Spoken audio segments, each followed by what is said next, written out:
Voilà, tokota. Balobi bakota akaka.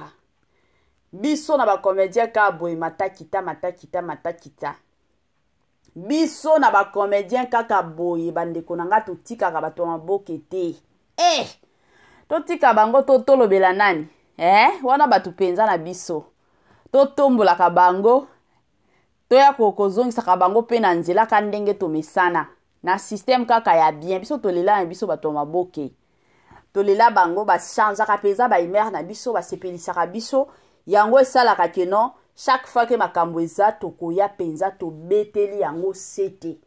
Ezalaka bongo. Soki pe ya kotombola eza tokoya penza to tomboli bango. Soki pe ya koloba eza la famille tokoya na pete nyonso tolobi kaka ndenge ezalaka na système moko ya bien.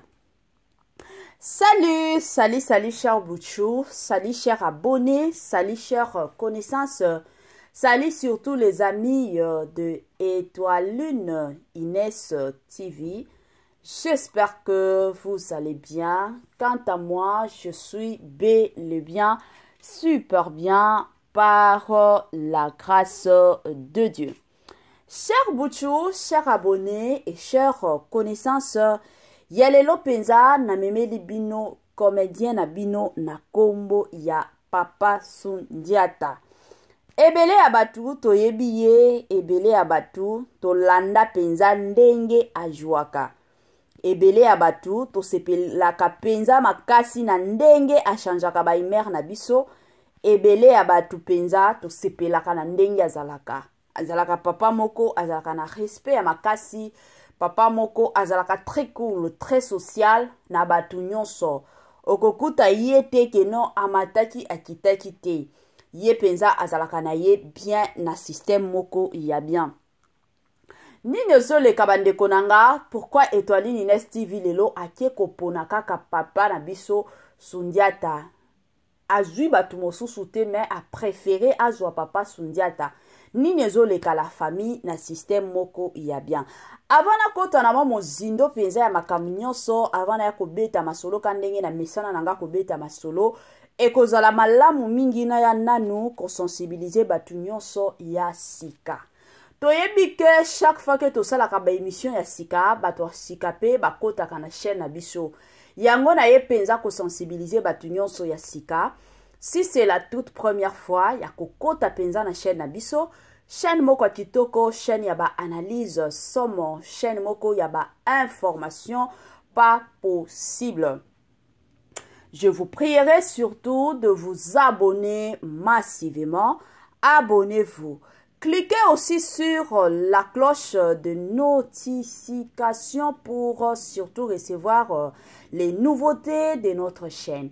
Aimez la vidéo, la famille, commentez et partagez. Et que ça la biso, oyo penza tolobaka na biso chaque jour, chaque minute et pourquoi pas chaque seconde.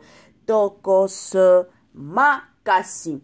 Bande konanga kane na betaka masolo ezalaka toujours malamu mingi soki ozolandaka biso. Zala na yo penza ya kovanda. Bisika nyonso ozolandaka Étoile Inès TV. Zo penza kiti na yo vanda. Tango zo vanda kawana, tia mwa mai na yo pembeni, tia mwa jus na yo pembeni, tia mwa sucre na yo pembeni. Kote mosusu kobosa na pete biloko ya kolia. Talaka yo moko ndenge zalaka, na ndenge moko ya bien mwa eloko na yo ya kolia, na système moko ya bien penza makasi. Voilà. Ba dédicace nanga na yemoko Linda Bukulu ya ba Linda, ba dédicace na yemoko Madame Judith Diampovisa, Madame Céline Kabakaba, Madame Grace Poi, Madame Marie-Josée Tchala, Madame Sidonia Siala, Madame Marie-Josée Mafuta. Pourquoi pas, ba mama nanga kandenge na benga kabango, ba mama chérie, mama Joséphine, mama Tina Sambia, mama Titi, mama Eugénie Manga, mama Christine Lonongo, mama Vicky Mombonzo, et pourquoi pas ndeko na biso noko ya bana na kombo ya tonton héritier yola na système moko ya kitoko penza mingi makasi. Bande konanga lelo oyo na memeli bino papa na biso, comédien na biso na kombo ya Papa Sundiata. Mama 2024 Gavker to yelibino solution. Bon aba problème ya trompe, fibrome, myome, kyste, règle abondante. Gavker to zalina solution. Yo oyo okota ménopause atana 65 ans na Gavker oko simba mwana. Ebongo oyo etali fertilité masculine. Ba papa to bosani binoté, faiblesse sexuelle, éjaculation précoce, insuffisance des spermes, topé agrandissement de pénis. Posaya mwasi et kimayo kimobali etelemaka bien te awa yoka yango etelemi. Ebongo oyo etali loposo, vergeture, babengi nduta, bouton, tache, acné. Gavker ba produit ya solo teint uniforme. Na 5 jours ya pamba oteli talendenge bimi kitoko na feti. Tozali na gamme complet ya Coca-Cola, ya injection, ya comprimé, na ya suppositoire. Yeah. Ozali na problème ya hémorroïde interne, topé externe. Papa, maman, kaka na 2 jours ya pamba omoni changement total. Bona maladie ya tension, diabète, AVC, topé obésité, lobiko ezali perte de poids sans okota salle de sport. Kisi ya injection pe comprimé na Gavker bikalibela. Olingi okima suki pe mandefu ya pembe benga biso na lombango po awa tozali na solution moko durable. Ba produit na biso nyonso ezali 100% naturel pe esalemi na ba plante na ba industrie ya Angleterre pe Allemagne. Benga biso na numéro oyo plus 44 74 05 65 35 48. Gavker solution ya santé na yo.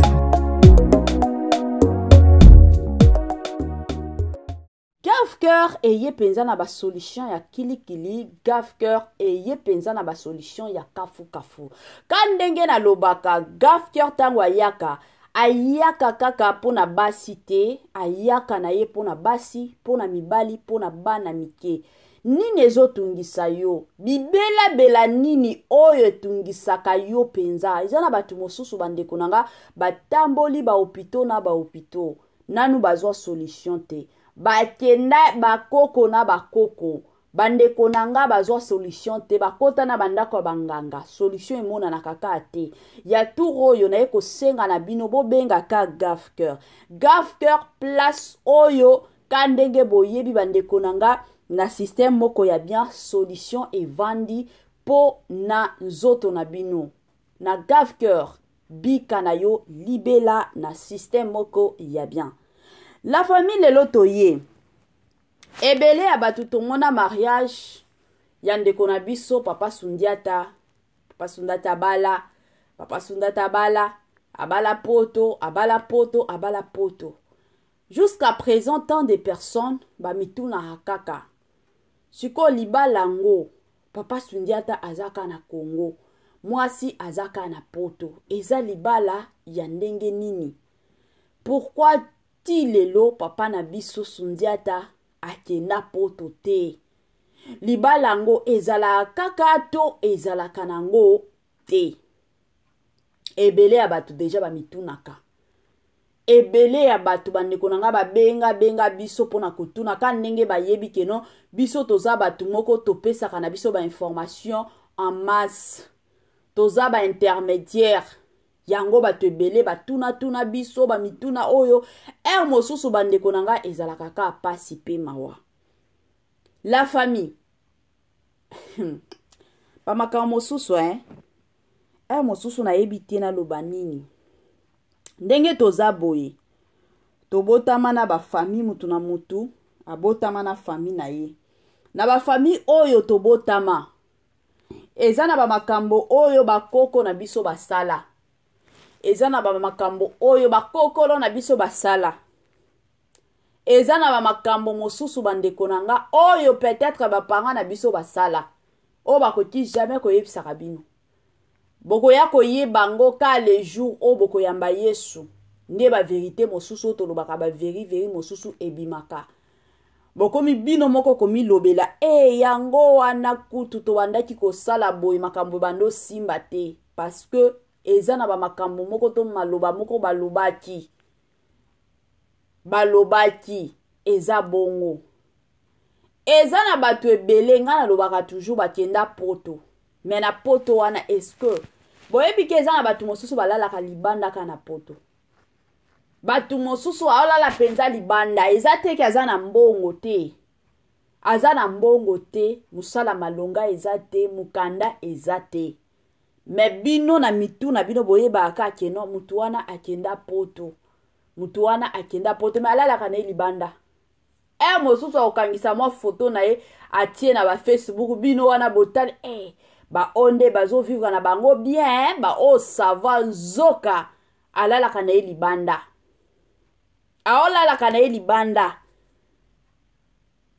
peut-être bino boza na bino na Congo makambo nyonso tu ok olala na yo na ndaku na tongo ata soki bokobunda ya kolia meti bolala bokolia na bino meza bato mosusu na poto aolalaka libanda na poto wana ka ndenge tomonaka mindele babwakaka bapoubele na bango ake penza na poubele ye pe akomi kotala na poubele biloko oyo mindele batikaki oyo babwakaki ye pe azwi ya de Congolais qui font ça azwi biloko wana akomi pe kolia eza bongo nga nalobaka toujours kosala voyage kovoyage kokende bipai nyonso premièrement ezalaka toujours malamu mingi kotunaka nzambe soki nzambe amoni yo ata soki makambo kuna ekozala mwa pasi mais parce que ce Dieu okozala na yo bien mais soki ekozala kaka yo moko kaka tika kaka yango bomonaka bato mosusu akomi na ye koleka ba moment moko très difficile akomi na komituna pourquoi nakendaki poto ifale natikala na nga na Congo mosusu mwaye lisusu to mbongo kozonga nango Congolais, Congolaises, partout ozali kotala biso toyeli yo offre oyo ezali na kati ya maluku vente ya baterrain ya 20 mètres sur 15 awa na kati ya commune ya maluku baterrain oyo ezali kitoko ezali na emplacement ya bien ezali plat ezali baterrain oyo ezali na problème ata moko te ndeko na biso ozali kotala biso contactez biso na numéro oyo ezali affiché na ba bande d'écran na bino contactez biso pour na ba précision baterrain oyo ezali kotekama na $350 ya pamba na $350 ya pamba ozwi terrain na yo ya 20 mètres sur 15 et puis il y a aussi possibilité ya kosomba terrain à crédit soki ozosomba à partir il y a 5 terrains. Donc à partir il y a 5 terrains mata, vous avez la possibilité il y a kofuta ndambu. Voilà opportunité yango na porte yanda kunayo. Contactez ba numéro na biso o izali affiché pour na beaucoup plus de détails. Bande konanga ba mapango a côté kayango yo. $350 ya pamba.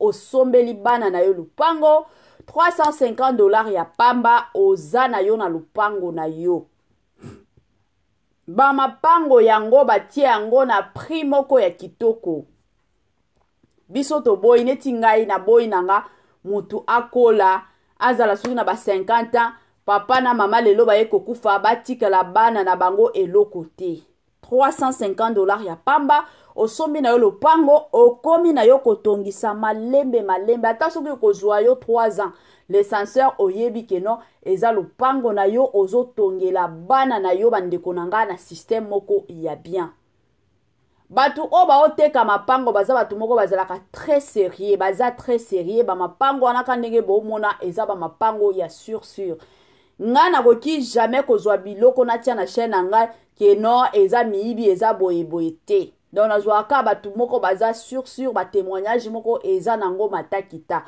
soma na yo lopango na yo avec assurance na système moko ya kitoko penza mingi makasi. Voilà tozonga na makambo ya ndeko na biso comédien na biso Papa Sundiata mwasi na ye na poto ti lelo Papa Sundiata azalaka na Congo ebele ya bato baomituna kaka libala wana ezalaka to libala ezalaka te. Eloko tokoya koloba selon ba information, selon source na biso libala eza. Mais kobunda kaka ya papa na biso akende poto kandenge boyebi ce n'est pas facile. Et surtout soki mwasi nde aza na poto aobengisa yo mobali ezalaka mwa pasi. Ezalaka penza mwa pasi parce que mwasi déjà zo sala. Mobali tango okende. Il faut siko mwasi awando lukela yo musala to ma connexion na yo pe o eza na poto elukela yo musala. Donc c'est comme si okoti na ndako okomela na ndako mwasi makam nyonso et surtout nature ya biso basi. La plupart a basi surtout ba oyo ba yebi nzambe te na lobi te ke mwasi ya papa na biso te mais na lobi kaka en général basi peut-être o ba yebi nzambe de ba yeba ka place ya mobali ata soki yende azokotisa mbongo ebele na libala ata soki yende azana ba mbongo ebele soumission et okota kaka ayebi ko considérer mobali. Mais il y a aussi d'autres femmes parce que nazo koti sambongo ebele au mona respect envers mobali ezate. Donc wana nyonso ezo travailler kaka na côté ya papa na biso Sundiata. Wana nyonso côté mosusu aobunda pe mikanda kandenge ezalaka parce que ce n'est pas facile. Ya mikanda azwa mikanda kandenge ezalaka. Ya malamu pe ya motuya ezakaka kosambela nzambe alola afongolaka banjela na ye nzambe alola afongolaka ba porte na ye pour que papa na biso alanda mwasi na ye libala na bango evanda na ndenge moko ya kitoko penza mingi makasi. Voilà. Kane na betaka nanga masolo bandeko nanga yango na lobaka toujours ba makam nyonso yaka dans la vie makam nyonso komelaka biso na vie. Bato mosusu ya mosusu ba miputuna ka ba question a nzambe nga mwana na yo na sambelaka na kotaka ba jeune na ba jeune. Mosusu to comprenaka nzambe te. Nzambe azalaka le maître de temps et des circonstances. Nzambe muto planifiaka makambu nyonso ya vie na biso. Soki peut-être bando sambela pona likambo moko boye. O mona keno likambo wana e osimba te. Kolela na yo te komitungisa pete. Koloba pete keno nzamba zo yokanga te nzamba zo yoka yo.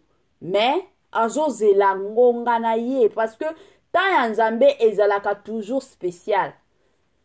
Ta ya nzambe ezalaka toujours bien et kamwisaka toujours ebele ya bato. Mais ta ya biso bato bandeko nanga eyaka okosepela na yo ya malonga te. Mais na tango nzambe yango bomonaka bato mosusu akomi na ye koseka o comprendre te le pourquoi azo sekaka. Pourquoi? Parce que c'est le temps de Dieu. Ezalaka bongo. Yango na ye ko encourager bandeko nanga mosusu. Yo peut-être bando planifier voyage na yo depuis soki 2000 ans. Ti nandenge tokoti 2024 simba kaka te. Mosusu changer façon na ya ko prier, changer sujet mosusu. Peut-être yo zana posa na yo kende poto, mais nzamba zo mona ka yo poto te. Nzamba yebi ke non ndenge oza boy na Congo oza bien. Parce que soto ke peut-être na poto kan ndenge na lobaki na ibandeli. Peut-être obanda na yo kolala libanda. Obandolia ka biloko poubelle. Yango nzamba boy mwana na ye akendo lala ka libanda. Mwana na ye akenda ulia ka biloko o batu mosusu balie babwaki. Mais batu mosusu ba comprendre kana bango te. Kane na lobaka poto ezalaka nango lola te. Poto ezalaka nango lola te ebele ya batu eza okende ka poto pona ba photo la kanisaka ba photo batu ba mona ba et puis na poto na soki ozata kutu na photo ya malonga na telefone na malonga te moya ta poto na yo bima ba kitoko ekozala te. Ezalaka bongo. Ozalata na mo photo telefone ya bien ezwata ba photo ya bien. Kanenge toliaka ba fufu na Congo na biso na poto pe ba fufu eza. Boko lia na bido pe fufu. mosusu oza na posa ya fraîcheur ya pondu me kuna eza bapondu moko batuta eumela batia yango na bafrigo eumela nango kuna jour bokoya kolamba na gu wana ya pondu esi esila nango peut-être na Congo bando lia penza pondu ebimi boye na zamba bolie me na poto peut-être eza te na Congo na bino peut-être bandai na yo kolala oza na chambre na yo moko olalaka na mbetu na yo peut-être que na poto place olingi okende obandolala na yo na cuisine yango peut-être nzambe alingi makambo wana te yango nzambe azofongolaka nzela ya poto te me yo kaka nzambe nalingi nakende poto nzambe te tika nzambe changer prière na yo eza kutu na basi mosusu nga na kamwaka na mobali akobala ye kobala ye omona basi mosusu te mobali akobala nga te na okende na nga poto neti ndeko moko nalandaki mwa émission moko kandenge ezaka tolandaka ba émission ndeko moko azwi mobali akobala ye ndeko wana aboyi mobali abala ye ndeko wana akomaki na zemi alingi alongola zemi mobali aza prêt ya kobala ye alobi naza na mbongo natiela ye près d'autres na sala dot to sala na mariage mwasi aboyi batuni mwasi ozoboya po na nini alobi non ba grande sœur nanga baza na poto ndenge za boye bazobongisela nga ba makambo pour que nakende poto fona longola zemi oyo siko qu'est-ce que te prouve que tango ozokende poto ango okende okutana na mobali qu'est-ce que te prouve que non ndenge ozokende poto okutana na mobali abala yo yango bandeko nanga babilo mosusu osambela nzambe poto kanena lobaka eza lola te okotina yo kozala na Congo na biso ozovivre na yo bien mosusu nzambe ekosala yo ngolu osi obali nzambe asali pe bangolu kandenge asalaka bangolu na ndenge na ye eye kosimba pe oza na ndako ya libala mobali na yo alobi ke no tokendo beta tour soki na France tokendo peda tour soki na Amérique boke pe bobeti na bino tour bozongi na bino na ndenge moko a bien yango ba makambo mosusu ba forçaka te na vie soki osambeli omoni ke no ndenge na osambela bongo solution eza te komitungisa pe te kolela na yo pe te parce que nzambe moko aza nzambe ye moko ayebi le pourquoi eza malamu oza na yo na Congo na bino yebi ke no ndenge naza boye soki nazangi lipa mama na biso mama kulutu cousin nanga moko nani soki nani tata mwasi aza papa leki aza na okende kuna ba opesanga mwa eloko mais soki oza na poto peut-être oza na ndeko te il faut bando lukaka na ba poubelle biloko o bato mosusu baliaki et surtout bandeko nanga boye bona ta makambo bambongo utaka poto bandeko na biso ba congolais batindelaka bato bambongo atindi mais soki boza na bango ka kuna na poto ata ya muke wana koki kopesa yo te parce que ayebi ke biso nyonso nanga na yo biso nyonso toza na poto toye koluka ako préféré bambongo atinda na Congo mais yo bozo vanda pays moko ako pesaka yo te parce que bo vanda bino nyonso bo luka yango omona bato ebele lelo o bakomi koteka biloko na nzela kana poto wana bomona batante na bango ndenge baolalaka na batante wana bandeko na biso bakongole na malili ya poto baolalaka libanda ezaka pasi yango babilo mosusu nga nalobaka toujours koforsaka te tozelaka surtout ngonga nzambe soki nzambe moko alobi ke c'est son temps gloire au Seigneur. Rendez-vous à ne pas manquer le 19 mai 2024 au stade de Martyr avec le pasteur Moïse Mbiye. Bienvenue, welcome, karibu kwa wote. L'invitation est cordiale à tout le monde, la famille dans mutu nyonso openza azalaka na posa okota na mozindo ya prière. Rendez-vous le 19 la famille na stade de Martyr avec le pasteur Moïse Mbiye. Jour wana bandeko nanga, adoration sur adoration, louange sur louange. Jour wana batu oyo babelaka, batu oyo bakota ba jeune na ba jeune ba priya ba solution ezate. Mais jour le 19 la famille et Kozalande Somo. Stade des martyrs. Est-ce que vous êtes prêts? Est-ce que vous êtes prêtes? Wana Toromo Nanakaka. Le 19 mai, na stade de martyrs avec le pasteur, le plus grand pasteur surtout de la République démocratique du Congo, na stade de martyrs.